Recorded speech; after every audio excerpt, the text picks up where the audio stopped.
Hello everyone, my self सी काजल डेरोलिया। उम्मीद करते हैं आप सब बहुत अच्छे होंगे। हमारा आज का जो टॉपिक है वो है about statistical description of data. Basically पहले हम लोग इस पे एक छोटा सा डिस्कशन कर लेते हैं कि ये जो चैप्टर है स्टैटिस्टिकल डिस्क्रिप्शन ऑफ डेटा, हम सबको पता है कि सीए फाउंडेशन के लिए एक बहुत इंपॉर्टेंट टॉपिक है स्टैट्स का। एंड आप लोग मान करके चलो कि स्टैट्स में इसकी कवरेज 4 to 5 मार्क्स तो होगी ही होगी। ठीक है, हमने क्या बोला कि 4 to 5 मार्क्स आपकी कवरेज यहाँ से होती है एंड कई बार 5 मार्क्स से ज़्यादा के क्वेश्चंस भी स्टैटिस्टिकल डिस्क्रिप्शन ऑफ डेटा से कवर करता है। क्लियर? देखो, हमने इसका पूरा का पूरा थ्योरी या फिर कह लो पूरा कॉन्सेप्ट ऑलरेडी डिस्कस कर लिया है। अगर आपने उस कॉन्सेप्ट क्लासेस को नहीं देखा है जो कि कम्प्लीटली हमारे इंस्टीट्यूट के मटेरियल के अकॉर्डिंग हमने पढ़ाया है, वो आप जा कर के देख लेना। हम उसकी सारी क्लासेस की लिंक आपको डिस्क्रिप्शन बॉक्स में प्रोवाइड करा देंगे। आप लोग वहाँ से जा कर के पहले पूरा क्लास कर लेना, ठीक है। एंड जब वो क्लासेस आपकी कंप्लीट हो जाएंगी तो मेरी गारंटी है कि आपको इंस्टीट्यूट के मटेरियल के किसी भी क्वेश्चन में या आपके मॉक टेस्ट पेपर में जितने भी क्वेश्चंस हैं या एग्ज़ाम के जितने भी क्वेश्चंस हैं, कहीं पे भी कोई प्रॉब्लम नहीं होगी related to statistical description of data. Clear है? अच्छा, जो हमने क्लासेस डाली है उसमें मेरे को सीए पॉइंट ऑफ व्यू से 2 पॉइंट्स बताना था जो कि हमारा स्किप हो गया था, वो फ़िलहाल हम डिस्कस करेंगे पहले आपसे। देखो, हमने यहाँ पे लिखा भी है आप लोगों के लिए। सबसे पहला पॉइंट है हमारा वेरिएबल और एट्रीब्यूट्स। हमने क्लास में ये बताया भी था कि बेसिकली हम लोग जो वर्ड यूज़ करते हैं वो होता है वेरिएबल और एट्रीब्यूट्स, एंड इन दोनों का ही मतलब क्या होता है जो कि पर्सन टू पर्सन डिफ़र करता है। क्लियर? हमने क्लियरली इसके बारे में बताया है कि कोई भी ऐसा कैरेक्टर या फिर कह लो कोई भी ऐसा फीचर्स या क्वालिटी जो कि पर्सन टू पर्सन डिफ़र करती है, उसी को हम बोलते हैं बेटा वेरिएबल और एट्रीब्यूट्स। जैसे हमने एग्जांपल भी दिया था, लाइक हाइट हो गई, वेट हो गई, ठीक है। तो बट इतना आपको यहाँ पे ध्यान रखना है कि जब हम बात कर रहे हैं वेरिएबल की तो हम किस कैरेक्टरिस्टिक्स की बात कर रहे हैं? क्वांटिटेटिव कैरेक्टरिस्टिक्स, दैट इज जो कि क्वांटिटी में कैलकुलेट किया जा सके। For example height, weight etcetera. And attributes की अगर बात करेंगे तो बात कर रहे हैं क्वालिटेटिव कैरेक्टरिस्टिक्स की। बेसिकली दोनों में ही हमें कोई भी ऐसा पॉइंट कंसिडर करना है जो पर्सन टू पर्सन डिफर करता है। बट वेरिएबल की अगर बात करें तो क्वांटिटेटिव कैरेक्टरिस्टिक्स है एंड एट्रीब्यूट्स की बात करें तो क्वालिटेटिव। वेरिएबल मतलब हो गया हाइट, वेट, एंड एट्रीब्यूट्स मतलब देखो हमने एग्जांपल भी दिया है, gender of a baby, nationality of a person, colour of a flower, जो कि आप कैलकुलेट नहीं कर सकते इन टर्म्स ऑफ कह लो units, money. So clear? And दूसरा पॉइंट देखो हमने आप लोगों के लिए लिखा है, ये भी हम लोग की इंस्टीट्यूट के मटेरियल के पॉइंट ऑफ व्यू से हम बता रहे हैं, बहुत इंपॉर्टेंट टॉपिक है कि डेटा को वैसे तो हमने 4 तरीके से क्लासीफाई किया था। अगर आप लोग को याद हो तो first is quantitative, then qualitative, then temporal, and last is spatial और जोग्राफिकल। बट यहाँ बताया है कि डेटा को फर्दर और 2 तरीके से हम क्लासीफाई कर सकते हैं। First is frequency data and second is non frequency data. Frequency data मतलब qualitative, quantitative, and non frequency मतलब टाइम सीरीज एंड जोग्राफिकल। तो सिंपली जो हमने 4 तरीके से अपने डेटा को डिस्ट्रीब्यूट किया था, उन 4 को हम फर्दर 2 तरीके से और डिस्ट्रीब्यूट कर रहे हैं कि क्वालिटेटिव एंड क्वांटिटेटिव को हम फ्रीक्वेंसी डेटा मानते हैं, टाइम सीरीज एंड जोग्राफिकल को हम क्या मानते हैं बेटा? Non frequency data. ये आप लोग याद रखना, ठीक है। अब हम लोग चलते हैं इंस्टीट्यूट के क्वेश्चंस पे, और इंस्टीट्यूट की मैट के हम लोग सारे क्वेश्चंस अब कवर करेंगे, ठीक है। तो सब अपनी इंस्टीट्यूट के मटेरियल ओपन कर लो। चलते हैं पहले सेट ए पे, जो कि दिया हुआ है हमारा वेट। ये पूरा का पूरा जो स्टडी मटेरियल में चीज़ें दी हैं वो हमने पूरी की पूरी अपने क्लास में कवर की है। क्लास में जो हमने पढ़ाया है वो आईसीएआई के मटेरियल के अकॉर्डिंग है, तो आप पहले वो क्लास कवर कर लेना, फिर ही ये क्वेश्चंस देखना। तो उसमें से 90% क्वेश्चंस तो ईजिली आपसे 1 टाइम में सॉल्व हो जाएंगे, ठीक है। अभी फ़िलहाल आज जो हम लोग बात करेंगे वो set A, set B, set C की है, एंड देन एडिशनल क्वेश्चन पे चलेंगे, ठीक है। तो हम लोग स्टार्ट करते हैं अपने फर्स्ट क्वेश्चन से, जो कि which of the following statement is false. False पूछा है, ठीक है। तो statistics is derived from the Latin word status, ये तो करेक्ट है। Statistics is defined from the Italian word statista, ये भी करेक्ट है। नेक्स्ट बोला है कि statistics is derived from the French word statistic. क्या ये वाला स्टैटिस्टिक फ्रेंच वर्ड था? नहीं, ये कौन सा था? जर्मन था। और अगर हम लोग यहाँ पे रिवाइज कर ले फ्रेंच की स्पेलिंग, तो फ्रेंच की स्पेलिंग में लास्ट में क्या था? TIQUE। इसका मतलब आंसर क्या होगा? सी। क्लियर? नेक्स्ट देखते हैं, statistics is defined in the terms of numerical data. जैसे ही हमने देखा न्यूमेरिकल डेटा, तुरंत आंसर क्या आना चाहिए? Plural sense. क्लियर? ये हमने सब क्लास में बताया। स्टैटिस्टिक्स कहाँ अप्लाई होता है? सारी की सारी फील्ड में ये अप्लाई होगा, तो आंसर क्या हो जाएगा? डी। सेकेंड का आंसर क्या हो जाएगा? बी। क्लियर? नेक्स्ट पे चलते हैं, क्वेश्चन नंबर 4 देख लेते हैं। कह रहा है कि statistics is concern with qualitative information, quantitative information, A और B, both A and B. अगर हम स्टैटिस्टिक्स की बात करें तो सिंपली यहाँ पे हम क्वालिटेटिव डेटा भी कंसिडर करते हैं एंड क्वांटिटेटिव डेटा भी कंसिडर करते हैं, तो आंसर क्या हो जाएगा? Both A and B. Next is an attribute is, अभी हम लोग पढ़े हैं कि एट्रीब्यूट मतलब कोई भी ऐसी कैरेक्टर जो कि क्वालिटेटिव टर्म में हो, that is a qualitative characteristics. Clear? तो आंसर क्या हो जाएगा? A. Next is annual income of a person is, हमने किसकी बात की? एक पर्टिकुलर पर्सन की। और एक पर्टिकुलर पर्सन की एनुअल इनकम की बात करें, सालाना इनकम की, तो बट ऑब्वियस उसमें बहुत ज़्यादा फ्लक्चुएशन तो होगा नहीं, है ना।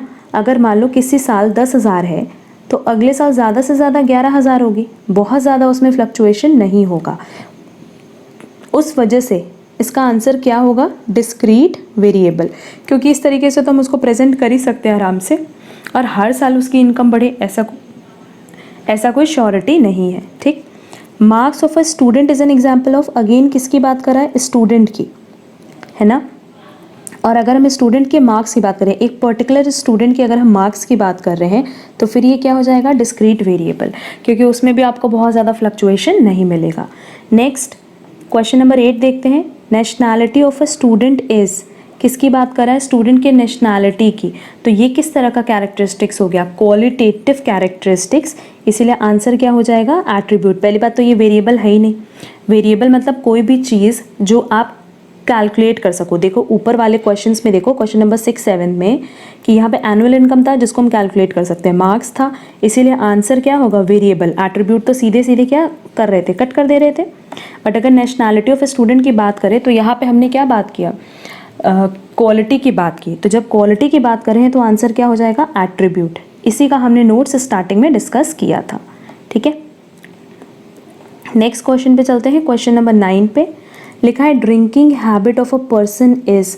अगर ड्रिंकिंग हैबिट की बात करें तो अगेन क्या हो जाएगा? एट्रीब्यूट, क्योंकि ये क्वालिटी शो कर रहा है, किसी भी तरह की क्वांटिटी इसमें अवेलेबल है ही नहीं।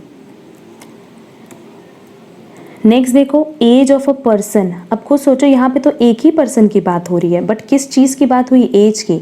तो एज 1 साल भी हो सकती है, 2 साल भी हो सकती है, 10 साल से ले करके कहाँ तक हो सकती है? 100 साल तक हो सकती है। ठीक है, पहली बात तो एज है, हम उसको कैलकुलेट कर पा रहे हैं, एंड क्योंकि हम उसको क्वांटिटी में कैलकुलेट कर पा रहे हैं तो एट्रीब्यूट तो आंसर होगा ही नहीं। आंसर क्या होगा? आइदर बी और सी। ठीक है, वेरिएबल बेसिकली हम लोग इसलिए नहीं ले रहे हैं क्योंकि वेरिएबल में भी फर्दर डिस्ट्रीब्यूशन दिया हुआ है डिस्क्रीट और कॉन्टिन्यूअस का। और जैसा हमने पहले भी बताया था कि वेरिएबल में 2 चीज़ होती है कि चाहे आप डिस्क्रीट फॉर्म में उसको प्रेजेंट कर सकते हो या कॉन्टिन्यूअस। तो अब एज देखो ना, 1 to 100 हो सकती है, तो अगर हम 0 to 10, 10 to 20 इस तरीके से बना ले अपना ग्रुप, तब तो क्लियर है। अगर हम 1 2 3 4 5 6 7 8 लें तो उस केस में हम कभी भी टैबुलर प्रेजेंटेशन उसका नहीं कर पाएंगे। तो आंसर क्या हो जाएगा? Continuous variable. तो 10th का आंसर करेक्ट क्या होगा? सी। क्लियर। नेक्स्ट देखते हैं question number 11। Data collected on religion from the census reports are. किसकी बात बोला है?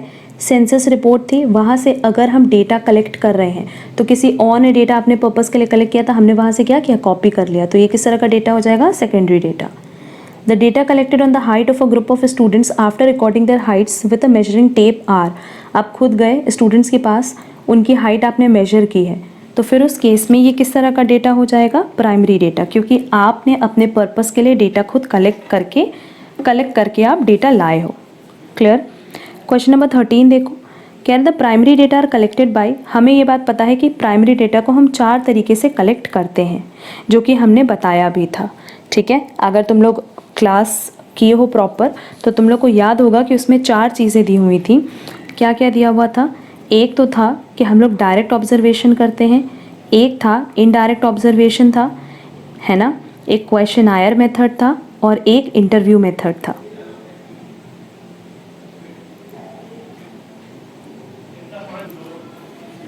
चलते हैं अपने नेक्स्ट क्वेश्चन पे, क्वेश्चन नंबर 13 पे।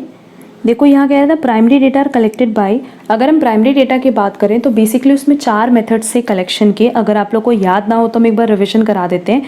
फर्स्ट था हमारा इंटरव्यू मेथड, देन क्वेश्चन आयर मेथड, देन ऑब्जर्वेशन मेथड, और एक और था जहाँ पे हम एनमरेटर्स को अपने यहाँ बुला करके उनसे डेटा बोलते हैं कलेक्ट करने के लिए। क्लियर? मतलब उनको क्वेश्चन आयर देते हैं और वो हमारे बिहाफ पे क्वेश्चन आयर फिल करा के लाते हैं। तो primary data are collected by all of these methods. Next is the quickest method to collect primary data. अगर आपको प्राइमरी डेटा कलेक्ट करना है तो उसका क्विकेस्ट मेथड क्या होगा? सिंपली पर्सनल इंटरव्यू, उसमें जाएंगे एक एक से हमें इंटरव्यू लेना होगा। इनडायरेक्ट इंटरव्यू, उसमें भी एक एक से इंटरव्यू लेना होगा। टेलीफोन, अगर हम टेलीफोन के थ्रू लेते हैं तो क्विकेस्ट कैसे हुआ कि तुरंत कॉल किया एंड तुरंत उनसे इन्फॉर्मेशन गैदर कर लेंगे। एंड बाय ऑब्जर्वेशन, तो ऑब्जर्वेशन में भी बट ऑब्वियस टाइम लगेगा, क्योंकि आप जब भी ऑब्जर्व करोगे तो एट अ टाइम आपको जाना होगा, फिर आप ऑब्जर्वेशन कर सकते हो। तो यहाँ पे हमसे क्विकेस्ट बोला था, तो क्विकेस्ट का आंसर क्या हो जाएगा? Telephone interview.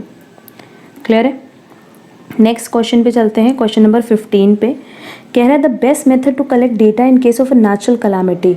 हमने बताया था कि अगर कोई भी नेचुरल कलामिटी होती है तो उस केस में सबसे बेस्ट वे क्या होता है डेटा कलेक्ट करने का? पर्सनल इंटरव्यू, कि जिसने उसको फेस किया है, जिसने उसको फेस किया है, उसको महसूस किया, आप उससे पूछो कि उस पॉइंट ऑफ टाइम पे क्या चीज़ हुई। Next, in case of a rail accident the appropriate method of data collection is, यहाँ किसकी बात किया? रेल एक्सीडेंट की। हमने बताया था कि अगर किसी भी तरह का कोई एक्सीडेंट होता है जो नेचुरल नहीं है, तो उस केस में जिनका एक्सीडेंट हुआ है हम उनसे बात नहीं करते, बल्कि हम क्या करते हैं बेटा? इनडायरेक्ट इंटरव्यू प्रेफर करते हैं।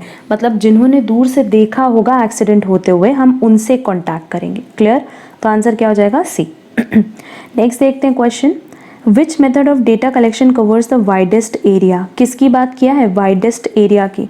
तो वाइडेस्ट एरिया मतलब सिंपली कि एट अ टाइम हम बहुत बड़ा एक एरिया कवर कर ले जाएं, तो टेलीफोन में तो नहीं पॉसिबल है, किसी एक से ही बात कर पाओगे, डायरेक्ट में भी नहीं है।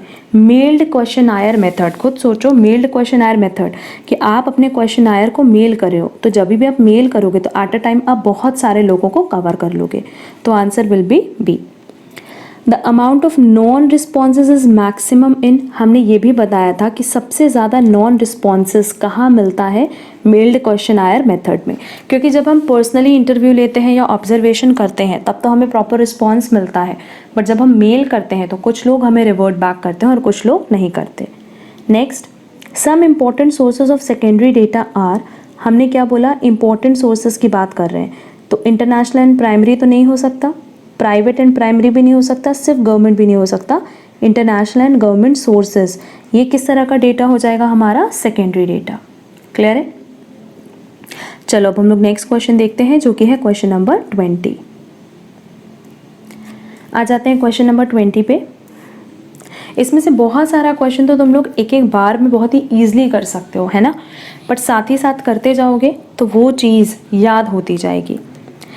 नेक्स्ट देखो, बोल रहा है internal consistency of the data collected can be checked when. आप इंटरनल कंसिस्टेंसी कब चेक कर सकते हो अपने डेटा की? Internal data are given, external data are given, 2 और more series are given, a number of related series are given. Simply हमसे क्या कह रहा है? हमें कंसिस्टेंसी चेक करना है कि वो कितना कंसिस्टेंट है कितना नहीं।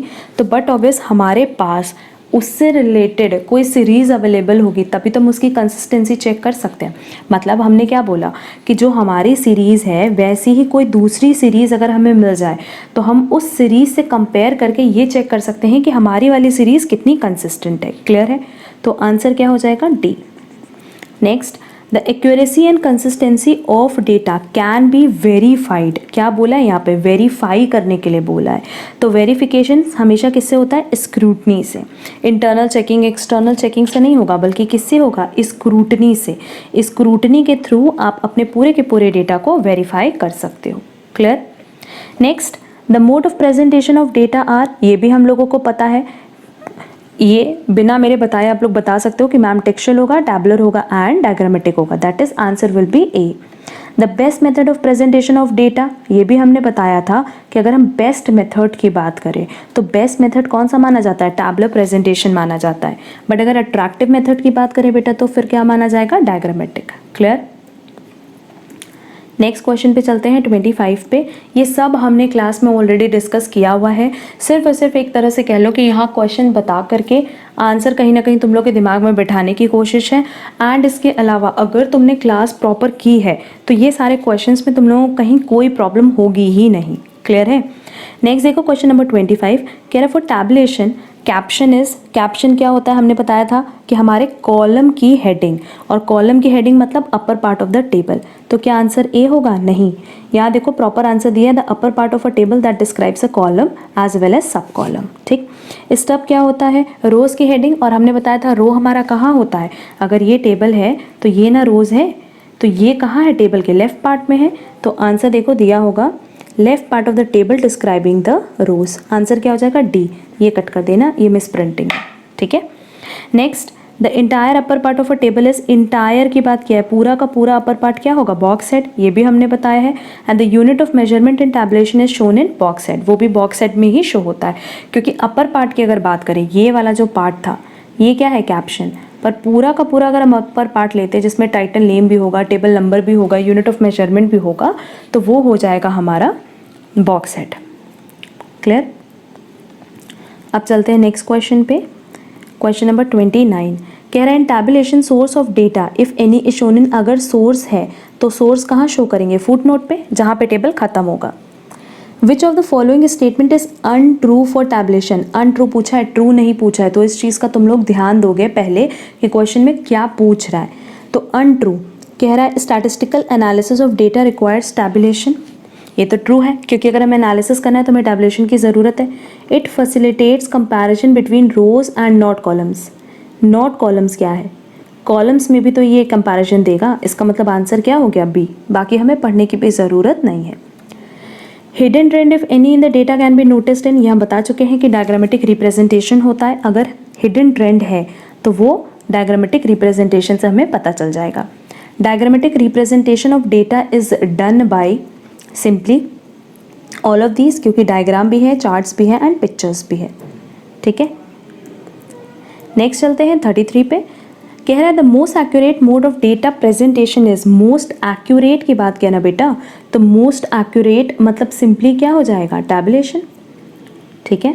The chart that uses logarithm of the variable is, logarithm की बात किया तो रेशियो चार्ट, हमने ये इस पे भी डिस्कशन किया हुआ है क्लास में, है ना। मल्टीपल लाइन चार्ट, यहाँ पे क्या बोला है, लाइन बोला है, तो हमें बिना पढ़े आंसर क्या ढूंढना है कि मल्टीपल लाइन चार्ट क्या होता है। सिंपली मल्टीपल लाइन चार्ट मतलब जहाँ पे 2 और मोर टाइम सीरीज़ हो, है ना, और ये सबकी सब किस में होनी चाहिए, सेम यूनिट में। तो देखो 2 और more time related series when the variables are expressed in the same unit. Clear है। बट अगर एक्सेस चार्ट है तो उस केस में क्या होगा कि एक से ज़्यादा सीरीज होंगी बट वेरिएबल्स की यूनिट्स किस में होंगी, डिफर करेंगी। तो आंसर 36 का क्या हो जाएगा, बोथ ए एंड बी। 36 का हो जाएगा बोथ ए एंड बी, और 35 का क्या होगा बेटा, बी। क्लियर है। ये सब हमने ऑलरेडी नोट्स में डिस्कस किया हुआ है, क्लास में डिस्कस किया हुआ है, बेसिकली इसके बारे में पूरी नोटिंग भी कराई है, तो होपफुली आप लोग को दिक्कत नहीं हो रही होगी। नेक्स्ट क्वेश्चन पे चलते हैं जो कि horizontal bar diagram is used for, again horizontal की अगर बात करें तो ये क्वालिटी के लिए, क्वालिटी के पॉइंट ऑफ व्यू से यूज़ होता है, that is qualitative data as well as data varying over space. मतलब आंसर क्या हो जाएगा, ए और सी, क्योंकि यहाँ पे हमने पहले ही बताया था कि हॉरिजॉन्टल बार डायग्राम तब यूज़ होता है जब हम चीज़ों को मेजर नहीं कर सकते, एंड वर्टिकल में जस्ट रिवर्स होगा कि the data are quantitative as well as when the data vary over time. ठीक है। यहाँ आंसर प्लीज़ करेक्ट कर लेंगे हम लोग, आंसर डी होगा, पर डी का आंसर होना क्या चाहिए, बी और सी। ठीक है।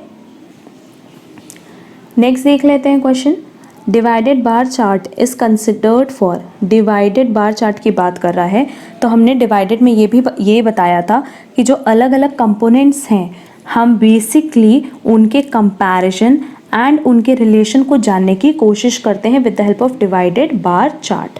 तो देखो लिखा है comparing different components of a variable and the relation of different components to the table, that is answer will be A and D. In order to compare two और मोर रिलेटेड सीरीज, हम क्या consider करते हैं, अगर हमें दो या दो से ज़्यादा रिलेटेड सीरीज लेना है तो मल्टीपल भी लेंगे, ग्रुप्ड भी लेंगे, तो आंसर क्या हो जाएगा, ए एंड डी, नहीं ए और डी। आंसर क्या होगा बेटा, ए और डी होगा ना, क्योंकि मल्टीपल एंड ग्रुप्ड ये ऑल्टरनेटिव नेम्स हैं, ये कोई अलग अलग नाम तो है नहीं, मल्टीपल और ग्रुप्ड बोला जाता है। क्लियर है? तो 39 का आंसर क्या हो जाएगा, डी, एंड 40 का आंसर क्या हो गया हमारा, सी। ठीक, नेक्स्ट चलते हैं 41 पे। पाई डायग्राम इज़ यूज्ड फॉर, ये भी हमने लिखवाया था कि अगर हम पाई डायग्राम की बात करें तो it is use for comparing different components and their relation to the total. यहाँ पे टोटालिटी की बात होती है ना। अगर हम लोग इसकी पहले बात कर रहे थे किसकी, बार डायग्राम्स की, तो बार डायग्राम्स में सिंपली क्या होता है कि वहाँ हम किसी पर्टिकुलर कंपोनेंट की बात करते हैं, बट पाई डायग्राम में ऐसा नहीं होता। पाई डायग्राम में हम टोटल की बात करते हैं, ठीक है, कि टोटल में उस पर्टिकुलर कंपोनेंट को का क्या रिलेशन है एंड उसी से हमें कंपेयर करना होता है, दैट इज आंसर हो जाएगा ए। अब frequency distribution, frequency distribution basically क्या है, arranges observation in an increasing order in terms of a number of groups, relates to measurable characteristics, all of these. क्योंकि इंक्रीजिंग ऑर्डर भी था, हमने आपको पहले ही बताया था कि जो फ्रीक्वेंसी डिस्ट्रीब्यूशन होता है हम उसको असेंडिंग डिसेंडिंग ऑर्डर में अरेंज कर सकते हैं, हम टाइम मतलब सीरीज सीरियल नंबर या फिर अल्फ़ाबेटिकल ऑर्डर में कर सकते हैं, डिस्क्रीट वेरिएबल डिस्क्रीट में एंड कंटिन्यूस में कर सकते हैं। तो आंसर क्या हो जाएगा, all of these. The frequency distribution of a continuous variable is also known as, continuous में याद होगा हमने लिखवाया भी था कि उसको हम ग्रुप्ड फ्रीक्वेंसी डिस्ट्रीब्यूशन भी कहते हैं, ठीक है। सिंपल किसको कहते हैं, फिर सिंपल कहते हैं डिस्क्रीट को। याद है कि हमने बताया था कि अगर हम बात करें कॉन्टिन्यूस की तो कॉन्टिन्यूस में हम किसकी बात कर रहे हैं, ग्रुप्ड की, एंड सिंपल मतलब हो गया हमारा डिस्क्रीट। ठीक, अब आओ क्वेश्चन नंबर 44 पे। कह रहा है the distribution of shares is an example of frequency distribution of, किसकी बात कर रहा है, डिस्ट्रीब्यूशन ऑफ शेयर्स की। अब शेयर्स की बात कर रहे हैं तो अगर हम लोग बात कर रहे हैं शेयर्स की, है ना, तो इसका हम आराम से प्रेजेंटेशन कर सकते हैं डिस्क्रीट वेरिएबल में। अगेन क्योंकि जब डिस्ट्रीब्यूशन ऑफ शेयर्स की बात करें तो बहुत ज़्यादा शेयर्स तो आपके पास नहीं होंगे, तो आप उसको आराम से डिस्क्रीट वेरिएबल के फॉर्म में प्रेजेंट कर सकते हो। Next, distribution of profits of a blue chip company relates to, blue chip company की बात कर रहा है और किसकी बात कर रहा है, प्रॉफिट की। तो कॉन्टिन्यूस वेरिएबल होगा क्योंकि इनका प्रॉफिट बहुत ज़्यादा बढ़ भी सकता है, बहुत ज़्यादा घट भी सकता है। तो आंसर क्या होगा, कॉन्टिन्यूस वेरिएबल।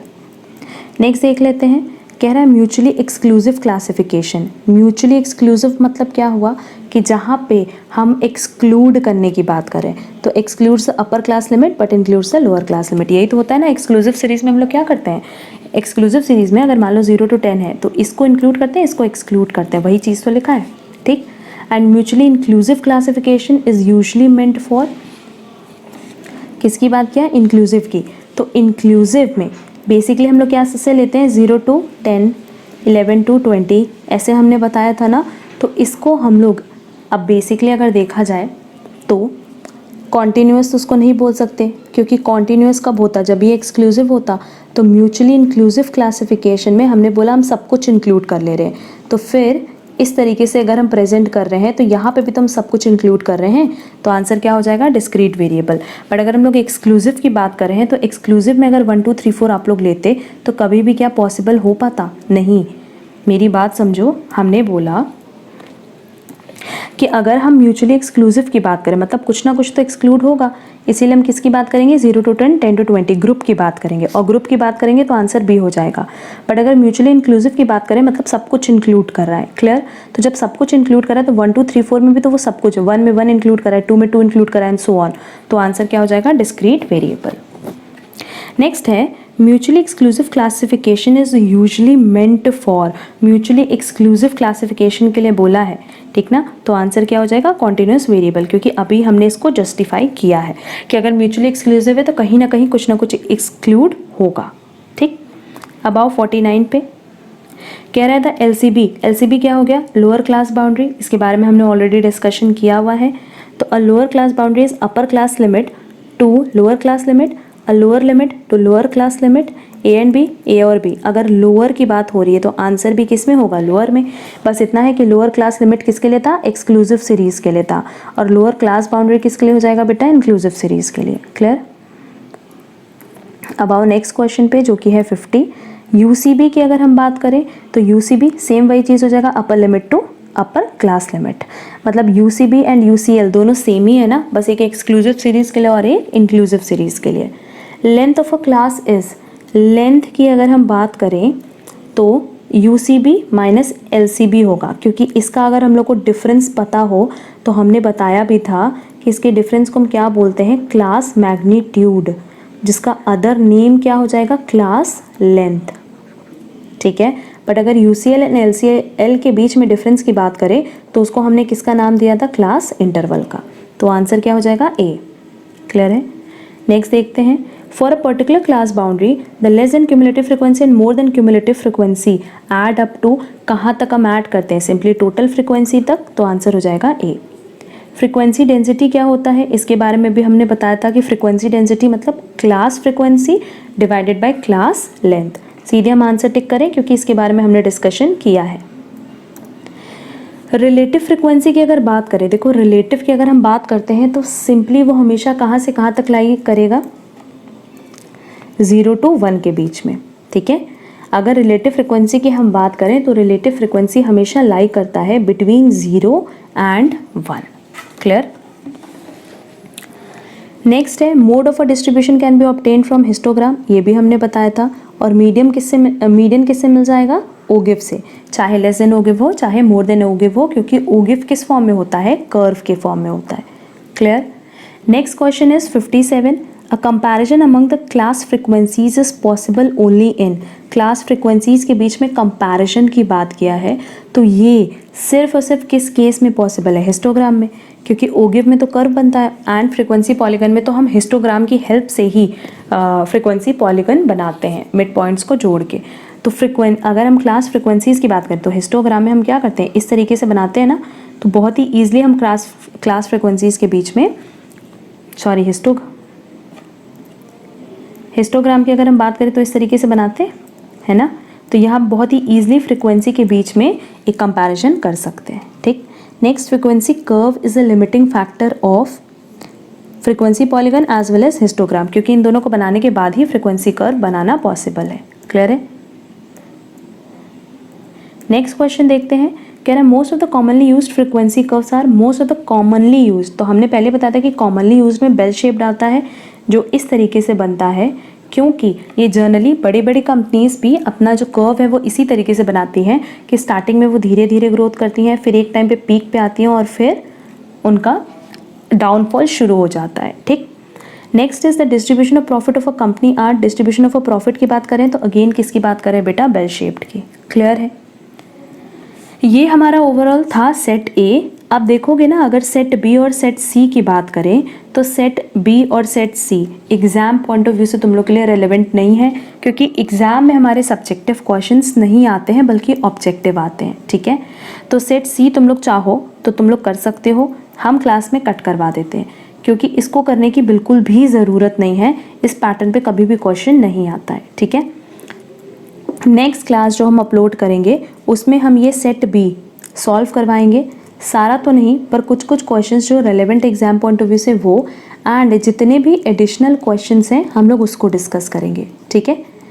आज ये पूरा एक बार आप लोग रिविजन कर लेना और सारे क्वेश्चंस का भी एक बार प्रॉपर रिविजन कर लेना। ठीक है। कहीं पे भी अगर आप लोग को कोई प्रॉब्लम होगी तो कमेंट बॉक्स में कमेंट करके मुझसे ज़रूर पूछना। आज के लिए बस इतना ही। Thank you so much.